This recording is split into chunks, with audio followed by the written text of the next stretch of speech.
ముఖ్యమంత్రి రేవంత్ రెడ్డి నివాసంలో కీలక సమావేశం జరుగుతోంది. మున్సిపల్ ఎన్నికల ఇన్ఛార్జ్ మంత్రులు, ఎంపీలతో రేవంత్ రెడ్డి భేటీ అయ్యారు. తాజాగా వెలువడిన మున్సిపల్ ఎన్నికల ఫలితాలపై సమీక్షిస్తున్నారు. హంగ్ ఏర్పడిన 37 మున్సిపాలిటీలు, 3 కార్పొరేషన్లలో పార్టీ వ్యూహంపై మంత్రులకు దిశానిర్దేశం చేస్తున్నట్లు తెలుస్తోంది. అలాగే ఈ సోమవారం mayor, deputy mayor, chairman, deputy chairman ఎన్నిక నేపథ్యంలో ఎక్స్ అఫీషియో ఓటు షేర్పై సూచనలు చేస్తున్నారని సమాచారం. ఇటు వడ్డేపల్లికి చెందిన ఆల్ ఇండియా ఫార్వర్డ్ బ్లాక్కు చెందిన 8 మంది కౌన్సిలర్లు కాంగ్రెస్లో జాయిన్ అయ్యారు. CM Revanth Reddy, PCC chief Mahesh Goud వారిని పార్టీలోకి ఆహ్వానించారు.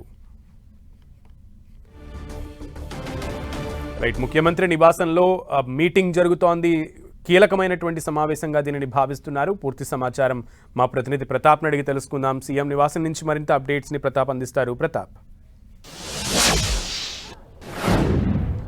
ఎస్ సునీల్, మున్సిపల్ ఎన్నికల ఫలితాల తర్వాత ఇక్కడైతే హంగ్ వచ్చింది. ముఖ్యంగా 36 మున్సిపాలిటీలతో పాటు 3 కార్పొరేషన్లకు సంబంధించిన ఈ హంగ్ వచ్చిన వాటిపైన ఏ విధంగా నిర్ణయం తీసుకోవాలి, ఎల్లుండికి సంబంధించి చైర్మన్, మేయర్, అదేవిధంగా deputy mayor, chairman, vice chairman ఎంపిక ఉంటుంది. కాబట్టి ఎల్లుండి మధ్యాహ్నం 12:30 గంటలకు ప్రత్యేక సమావేశం మున్సిపాలిటీలలో, కార్పొరేషన్లో ఉంటుంది. కాబట్టి ఆలోగా దీనికి సంబంధించి ఎక్కడెక్కడైతే హంగ్ వచ్చిందో వాటిని హస్తగతం చేసుకోవాలని చెప్పేసి కాంగ్రెస్ పార్టీ వ్యూహరచన చేస్తుంది. దానికి సంబంధించి ఏ విధంగా చేసుకోవాలి ఏంటనే దానిపైన కూడా ఫోకస్ పెట్టిన పరిస్థితి. ఇప్పటికే ఇండిపెండెంట్గా ఉన్న వారి అందరూ కూడా కాంగ్రెస్ పార్టీ చేర్చుకుంటున్న పరిస్థితి. కాసేపటి క్రితమే వడ్డేపల్లికి సంబంధించి అలంపూర్ నియోజకవర్గంలో వడ్డేపల్లిలో ఆల్ ఇండియా ఫార్వర్డ్ బ్లాక్ నుంచి గెలిచిన 8 మంది కౌన్సిలర్ కూడా కాంగ్రెస్ పార్టీలో చేయడం జరిగింది. అక్కడ మొత్తం 10 వార్డులు ఉంటే అక్కడ కాంగ్రెస్కు 1, బీఆర్ఎస్కు 1 మాత్రమే వచ్చింది. మిగతా 8 కూడా ఆల్ ఇండియా ఫార్వర్డ్ బ్లాక్ కైవసం చేసుకుంది. కాబట్టి అక్కడ 8 మంది కూడా పూర్తిగా కాంగ్రెస్ పార్టీలో జాయిన్ కావడం జరిగింది. సో మొత్తం మీద అట్లా ఎక్కడెక్కడైతే ఇండిపెండెంట్లు కానీ ఇతర పార్టీలకు సంబంధించిన కీలకమైన ఉంటున్నారో వారందరూ కూడా హంగ్ వచ్చిన వాటిలో ఖచ్చితంగా చేర్చుకోవాలని చెప్పేసి కాంగ్రెస్ పార్టీ ఆలోచన చేసింది. అయితే దీనికి సంబంధించి కూడా ఇన్ఛార్జ్, పార్లమెంటు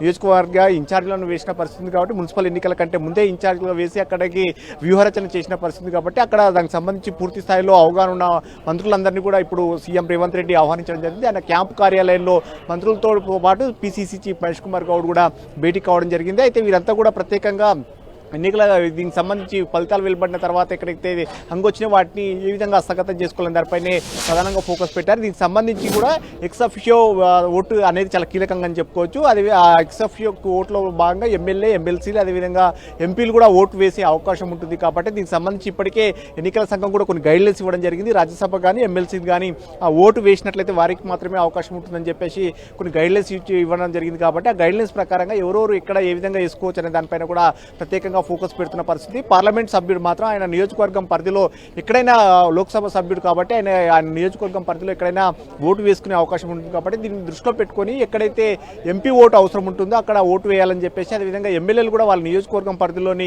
మున్సిపాలిటీలో ఓటు వేసే అవకాశం ఉంటుంది. కాబట్టి దీనికి సంబంధించి పూర్తి స్థాయిలో ఖచ్చితంగా వ్యూహాత్మకంగా అడుగులు వేసి వాటిని హస్తగతం చేసుకునే విధంగా కూడా ప్లాన్ చేయాలని చూస్తున్నారు. దీనికి సంబంధించి కూడా కొన్ని దిశానిర్దేశం చేస్తున్న పరిస్థితి ఉంది. మంత్రులకు ప్రత్యేకంగా భేటీ అవుతూ ఈ అంశానికి సంబంధించి ఏ విధంగా ఎక్కడెక్కడ ఉన్నాయో, ముఖ్యంగా హంగ్ వచ్చిన మున్సిపాలిటీలు, అదేవిధంగా కార్పొరేషన్ ఉన్నాయి, వాటిలో హస్తగతం చేసుకునేది కూడా కాంగ్రెస్ పార్టీ ప్లాన్ చేస్తుంది. అయితే దీనికి సంబంధించి కూడా వడ్డేపల్లికి సంబంధించిన కౌన్సిలర్లు అంతా కూడా కాసేపు క్రితమే కాంగ్రెస్ పార్టీలో చేరారు. మనం విజువల్స్లో చూడొచ్చు. వారంతా కూడా వడ్డేపల్లికి సంబంధించిన కౌన్సిలర్లు, వారంతా ఆల్ ఇండియా ఫార్వర్డ్ బ్లాక్ నుంచి గెలిచిన వారంతా కూడా కాంగ్రెస్ పార్టీలో జాయిన్ కావడం జరిగింది. సో మొత్తం ఇట్లా ఏ విధంగా అయితే ఎక్కడెక్కడ ఉంటున్నో ఇంపార్టెంట్ సంబంధించిన అంటే హస్తగతం చేసుకోవడానికి అవకాశం ఎక్కడెక్కడ ఉంటుందో వాటిని అన్నిటి కూడా కాంగ్రెస్ పార్టీలో చేర్చుకునే విధంగా కూడా వ్యూహాలు అయితే రచిస్తూ ఉన్నారు. దీనికి సంబంధించి కూడా ఆల్ ఇండియా ఫార్వర్డ్ బ్లాక్ సంబంధించిన కౌన్సిలర్లు అందరూ కూడా సంబంధించి అది నియోజకవర్గం పరిధిలోని మంత్రి జూపల్లి కృష్ణారావుతో పాటు, అదేవిధంగా నియోజకవర్గ ఇన్ఛార్జ్ సంపత్ కుమార్, పార్లమెంట్ పరిధిలోకి వచ్చే మల్లురవి, వీళ్ళంతా కూడా ప్రత్యేకంగా వెంట పెట్టుకొని తీసుకొని రావడం జరిగింది. అయితే మొత్తం మీద ఇట్లా ఏ విధంగా అయితే ఎక్కడెక్కడైతే అవకాశం ఉంటుందో అట్లా అవకాశానికి ఉన్న వాటిని అన్నిటి కూడా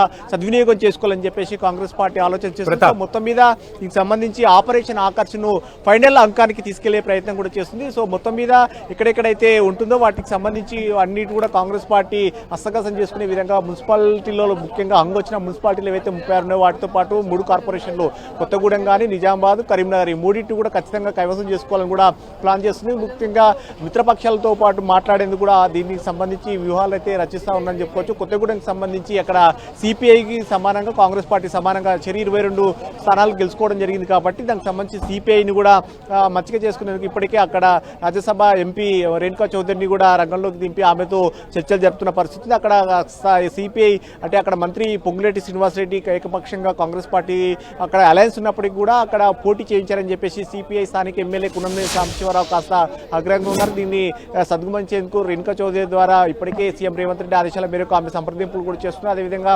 నిజామాబాద్కు సంబంధించి కూడా అక్కడ ఎంఐఎంతో పొత్తు పెట్టుకునేందుకు ఇప్పటికే పీసీసీ మహేష్ కుమార్ గౌడ్ సంప్రదింపులు కూడా చేయడం జరిగింది. కరీంనగర్కి సంబంధించి కూడా అక్కడ మెజార్టీ రాలేదు కాబట్టి ఏ పార్టీకి అక్కడ ఖచ్చితంగా కరీంనగర్ను కూడా ఖచ్చితంగా కాంగ్రెస్ పార్టీ కైవసం చేసుకునే విధంగా వ్యూహాలు అయితే రచిస్తూ ఉంది. వీటితో పాటు మున్సిపాలిటీలకు సంబంధించి అన్నిటి కూడా ఎక్కడెక్కడైతే అవకాశం ఉందో వాటన్నిటి కూడా కైవసం చేసుకునేందుకు మంత్రులకు దిశానిర్దేశం చేస్తున్నారు. సునీల్.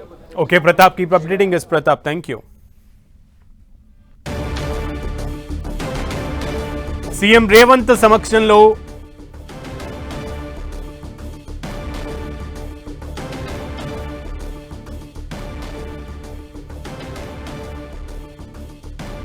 సీఎం రేవంత్ రెడ్డి నివాసంలో కీలక సమావేశం జరుగుతోంది. మున్సిపల్ ఎన్నికల ఫలితాలకు సంబంధించి ముఖ్యంగా సమీక్ష నడుస్తున్నట్లుగా తెలుస్తోంది. హంగ్ ఏర్పడినటువంటి మున్సిపాలిటీలు, అలాగే ఎవరైతే అధికారికంగా ఎక్కువ డివిజన్లు, ఎక్కువ వార్డులు గెలిచినటువంటి నియోజకవర్గాల గురించి కూడా ముఖ్యమంత్రి ఎటువంటి అభివృద్ధి కార్యాచరణ చేయాలనే విషయాలకు సంబంధించి కూడా మంత్రులతో, ఎమ్మెల్యేలతో చర్చిస్తున్నట్లుగా తెలుస్తోంది.